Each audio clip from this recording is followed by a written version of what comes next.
ચાલો બાળકો, હવે આપણે કૂતરાઓ અને બકરીઓ, બરાબર, આપણે એ વાર્તા કરશું સરસ મજાની ચોપડીમાંથી, બરાબર. ચાલો, હવે એક નદી હતી, બધાને દેખાય? હવે નદીમાં શું હતું? પાણી. અને તેની ઉપર એક પુલ હતો, પણ પુલ કેવો? ખૂબ જ સાંકડો છે ને, દેખાય બધાને? સાંકડો કે જેમાંથી એક જ જણો નીકળી શકે, બરાબર. એક હારે બધા નીકળી શકે નહીં. હવે એક દિવસ પુલના એક છેડેથી એક કૂતરો આવતો હતો અને બીજે છેડેથી બીજો કૂતરો આવતો હતો. બંને પુલની વચ્ચોવચ ભેગા થઈ ગયા.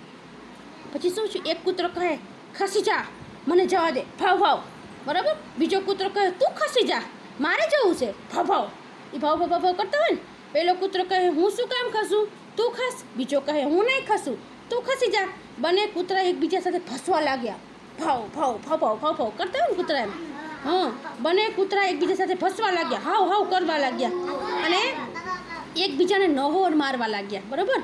લડતા બંને કૂતરા પુલ પરથી ગબડી અને નદીના પાણીમાં જઈ પડ્યા. જો આ રીતે નદીના પાણીમાં જઈ પડ્યા. બધાને દેખાય? જો એ પાણીમાં પડી ગયા. પછી શું થયું? થોડી વાર પછી તે પુલ પર બે બકરીઓ આવી. કોણ આવ્યું? દેખાય બધાને? હવે શું થયું ખબર? હવે સામે આવીને તો બંને પુલની વચ્ચોવચ ભેગી થઈ, પરંતુ બકરીઓ સમજુ હતી. કેવી હતી? સમજુ. એક બકરી નીચે બેસી ગઈ, બીજી બકરી તેના પરથી સાચવી અને ઠેકડો મારીને પસાર થઈ ગઈ અને પહેલી બકરી ઊભી થઈને પોતાના રસ્તે ચાલી ગઈ. આ રીતે બંને બકરીઓ બચી ગઈ, પોતપોતાના રસ્તે ચાલી ગઈ.